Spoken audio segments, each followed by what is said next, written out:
Ya lurus ya? Iya. Ke Free Night Festival sama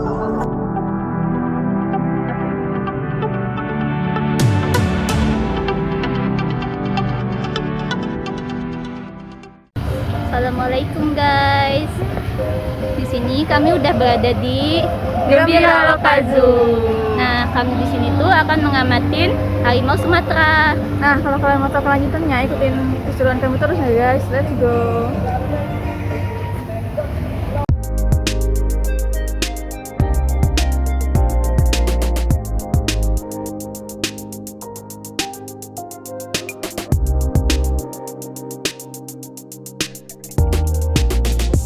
Oke, jadi di sesi kali ini kami akan memberikan sedikit informasi mengenai harimau Sumatera, atau yang dalam bahasa latinnya kita sebut sebagai Panthera tigris sumatrea. Nah, harimau Sumatera ini memiliki tubuh yang sedikit lebih kecil dibandingkan subspesies lainnya. Oke, jadi harimau Sumatera ini memiliki beberapa ciri fisik, yaitu yang pertama, panjang tubuhnya sekitar 3 meter, kemudian beratnya sekitar 100-150 gram, dan rentang hidupnya itu sekitar 20-25 tahun. Untuk persebaran harimau Sumatera ini terletak pada hutan hujan tropis atau di Pulau Sumatera. Kemudian juga terdapat di ekosistem savana. Kemudian untuk makanan sehari-harinya itu, kalau di alam liar, harimau Sumatera ini cenderung mencari mangsa seperti rusa, kadal, burung, ikan, dan sebagainya. Dan dia itu termasuk hewan yang vivipar atau beranak. Masa kawinnya itu berlangsung sepanjang tahun dan bisa melahirkan anak sekitar 1-3 ekor per tahunnya. Jadi itu teman-teman untuk informasinya. Oke, kita masuk ke perilaku yang pertama, yaitu fase grooming. Nah, grooming ini merupakan aktivitas membersihkan diri atau merawat tubuh, seperti menjilat dan menggaruk tubuh. Biasanya, aktivitas grooming ini dilakukan harimau dengan mencari tempat yang nyaman untuk beristirahat, lalu mereka akan menjilati atau menggaruk bagian tubuh yang kotor atau gatal. Posisi tubuh harimau saat grooming ini bermacam-macam, bisa dalam posisi baring, miring, duduk, hingga terlentang. Sedikitnya pengayaan kandang di ruang lingkup harimau, sehingga harimau banyak melakukan aktivitas istirahat yang diselingi dengan aktivitas grooming. Hal ini berbeda sekali dengan apa yang dilakukan harimau di alam liar. Berdasarkan pengamatan yang kami lakukan, kami berhasil meng-capture momen di saat harimau sedang menjilat serta merapikan rambut-rambut pada bagian paha. Selain itu, didapatkan juga hasil bahwa aktivitas grooming pada harimau jantan ini terbilang cukup jarang pada siang hari dan hanya terjadi selama 1-2 kali pada siang hari. Perilaku yang kedua yaitu interaksi sosial.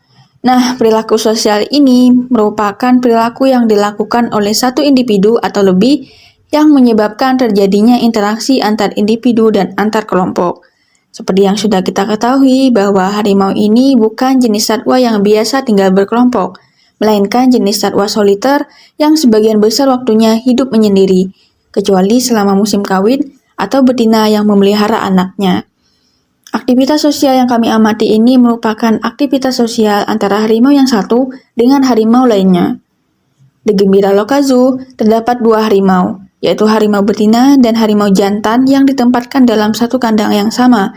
Berdasarkan pengamatan yang kami lakukan, didapatkan hasil bahwa interaksi sosial antara kedua harimau ini terbilang sangat jarang dan tidak intens. Hal ini dikarenakan harimau betina cenderung menjauh dari harimau jantan dan lebih memilih untuk banyak beristirahat di tempat yang teduh. Berbeda halnya dengan harimau jantan yang sebenarnya ingin menarik perhatian harimau betina namun tidak ditanggapi, sehingga harimau jantan hanya berlalu lalang saja di hadapan harimau betina. Perilaku yang ketiga yaitu perilaku berpindah tempat. Harimau yang telah diamati di kebun binatang Gembira Lokal Zoo, pada harimau jantan banyak melakukan aktivitas berpindah tempat. Harimau yang ada di kebun binatang Gembira Lokal Zoo tersebut seringkali berpindah tempat dari satu tempat ke tempat lainnya, seperti berpindah ke daerah dekat air terjun yang ada di sekitar kandangnya. Sama halnya ketika harimau berada di alam liar, harimau jantan akan lebih banyak melakukan aktivitas berpindah tempat atau move dibandingkan dengan harimau betina. Umumnya, harimau jantan memiliki wilayah jelajah yang lebih luas dibandingkan dengan harimau betina. Wilayah jelajah untuk harimau jantan diperkirakan seluas 60 sampai 100 km persegi, sedangkan harimau betina hanya sekitar 20 km saja. Selain perilaku berpindah tempat, harimau yang ada di kebun binatang Gembira Lokal Zoo memiliki perilaku kesana kemari yang dilakukan oleh harimau tersebut, di mana hal ini merupakan respon kegelisahan harimau akibat kehadiran pengunjung. Luasnya kandang harimau juga menjadi faktor penyebab harimau aktif bergerak dari satu sisi ke sisi yang lainnya. Seperti yang telah kita amati bersama-sama, harimau Sumatera yang ada di kebun binatang Gembira Lokal Zoo, seperti yang sudah dijelaskan tadi, memang banyak melakukan aktivitas berpindah tempatnya. Di Taman Gembira Lokal Zoo, harimau jantan yang berada di kandang lebih agresif dalam bergerak dibandingkan harimau betina. Harimau Sumatera akan melakukan aktivitas moving dengan cara mengelilingi kandang dan bergerak mondar-mandir di lokasi yang sama. Perilaku yang keempat yaitu perilaku istirahat. Perilaku istirahat harimau seperti berbaring, duduk, posisi tidur, dan berdiri. Harimau cenderung akan mencari tempat yang teduh untuk beristirahat. Suhu yang dapat membuat harimau nyaman untuk beraktivitas adalah pada kisaran suhu 24 derajat Celcius sampai 27 derajat Celcius. Namun, dari hasil pengamatan yang telah dilakukan di Kebun Binatang Gembira Lokal Zoo, harimau tidak banyak melakukan aktivitas istirahatnya di siang hari. Sedangkan harimau pada umumnya akan melakukan banyak aktivitas istirahatnya di siang hari.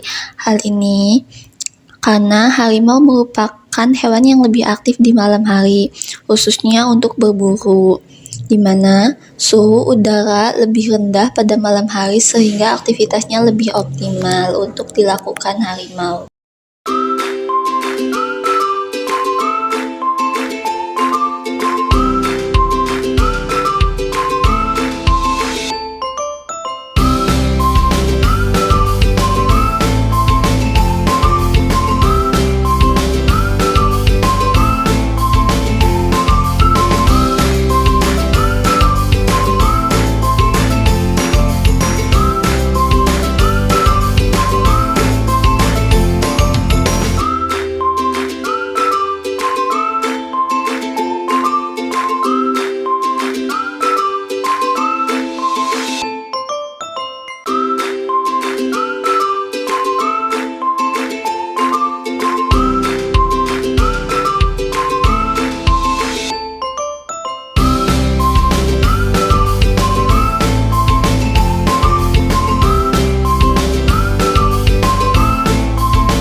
Oke guys, terima kasih telah menyaksikan video singkat dari kami. Semoga informasinya bisa bermanfaat bagi kita semua. Dan mungkin cukup sekian dari kami. Wassalamualaikum warahmatullahi wabarakatuh. Dadah guys.